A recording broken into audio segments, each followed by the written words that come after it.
जिनकी रही भावना जैसी, प्रभु मूरत देखी तिन तैसी। भगवान श्री राम और माता सीता के प्रति भक्तों की भावना और निष्ठा हर संकट से रक्षा करती है। तो जय श्री राम दोस्तों, स्वागत है आपका हमारे चैनल डिवाइन प्लेस में।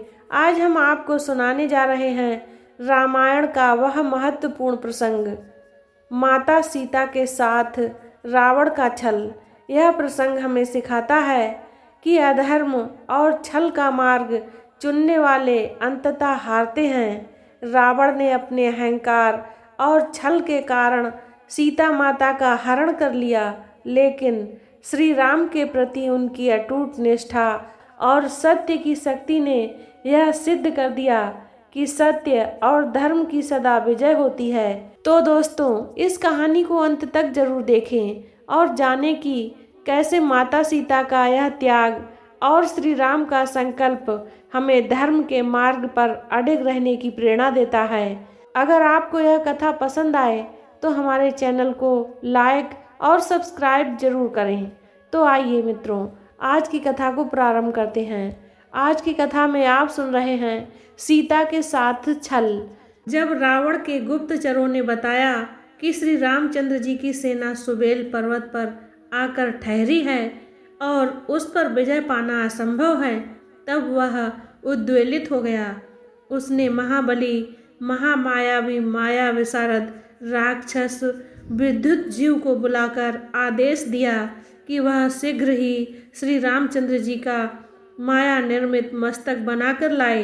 रावण की आज्ञा पाकर वह शीघ्र ही श्री रामचंद्र जी का सिर बना लाया, जो रक्त से लथपथ था। उसे देखकर कोई नहीं कह सकता था कि ये वास्तव में राम का मस्तक नहीं है। उस मस्तक को बाण की नोक पर रखकर वह अशोक वाटिका में जाकर सीता से बोला, हे सीते, तूने राम की शक्ति पर अगाध विश्वास करके मेरा कहना नहीं माना।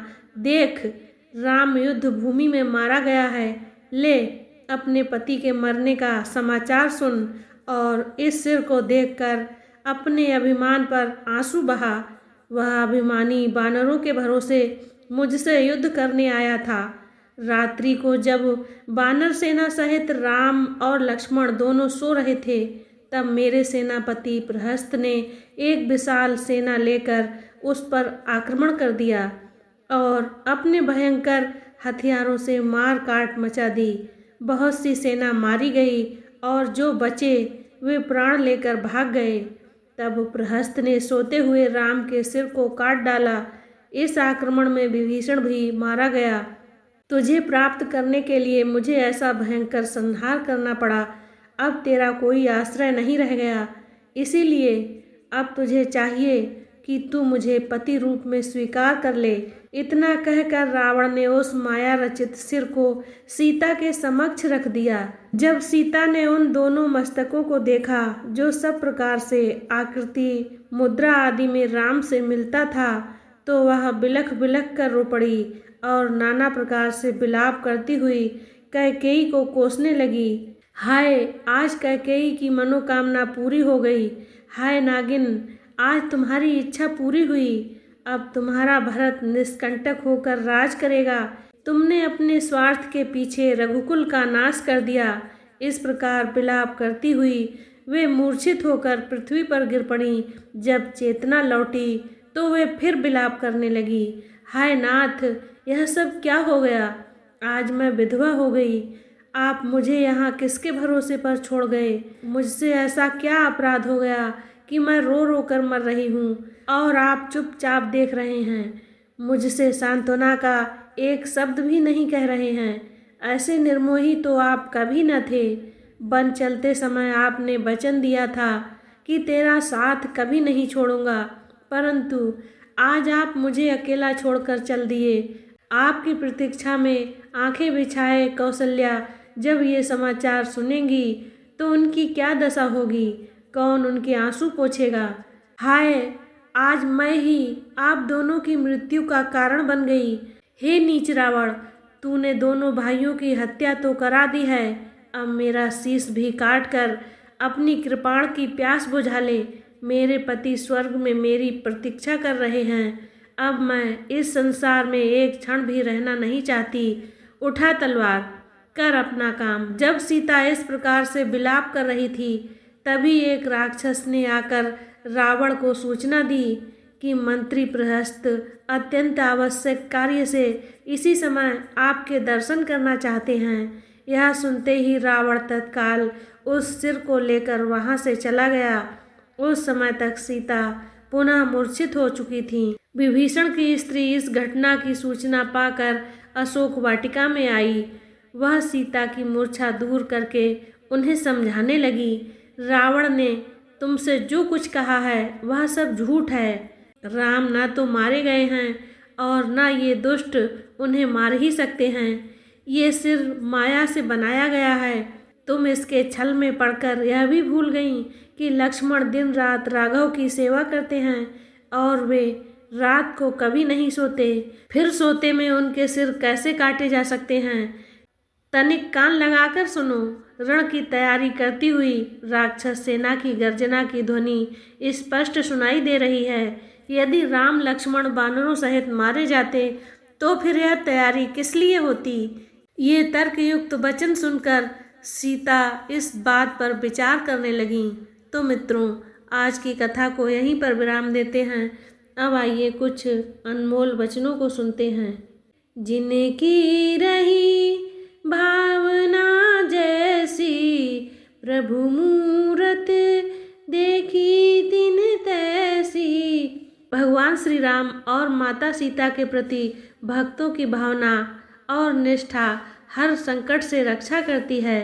राम नाम बिनु बिगड़हि न काजू, जहि न होई सोई जग में आजू। रावण ने अपने अहंकार में राम नाम का महत्व न समझा और परिणाम स्वरूप उसे अधर्म का अंत सहना पड़ा। छल करे सो नारी पाए वो, विपरीत गति भांति। सीता माता के साथ छल करने के कारण रावण को उसके कर्मों का दंड मिला। राम नाम मन में जपे, अधर्म से टकराए।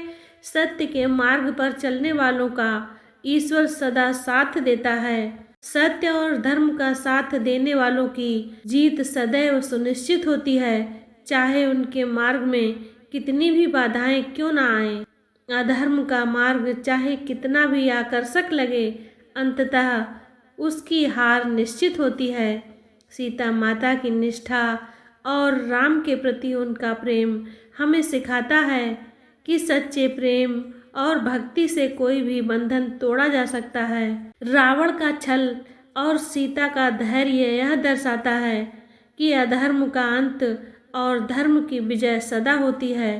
तो प्यारे मित्रों, सीता माता के साथ हुए छल का यह प्रसंग हमें यह सिखाता है कि चाहे अधर्म कितना भी शक्तिशाली लगे, धर्म की शक्ति से वह पराजित होता है। सीता माता का धैर्य, श्री राम के प्रति उनकी निष्ठा और राम का धर्म के प्रति दृढ़ संकल्प हमें सिखाता है कि जीवन में सत्य और धर्म की राह कभी न छोड़ें। इस प्रसंग में सीता का साहस और भगवान श्री राम का संकल्प यह दर्शाता है कि जब भी अधर्म किसी को तकलीफ पहुंचाने का प्रयास करता है, तब ईश्वर स्वयं उस अधर्म को नष्ट करने के लिए आते हैं। तो प्यारे मित्रों, आशा करते हैं कि रावण के छल का यह प्रसंग और सीता माता का साहस आपको प्रेरणा देगा कि सच्चाई के मार्ग पर कभी भी हार नहीं माननी चाहिए। यह कथा हमें सिखाती है कि अधर्म चाहे कितना भी बलवान हो, लेकिन धर्म और सत्य का मार्ग सदा विजय की ओर ले जाता है। अगर आपको यह वीडियो पसंद आया हो तो इसे लाइक, शेयर और हमारे चैनल डिवाइन प्लेस को सब्सक्राइब जरूर करें। तो धन्यवाद दोस्तों, वीडियो को अंत तक देखने के लिए। हम जल्द ही और एक प्रेरणादायक रामायण कथा के साथ मिलेंगे। तब तक के लिए जय श्री राम, जय हनुमान।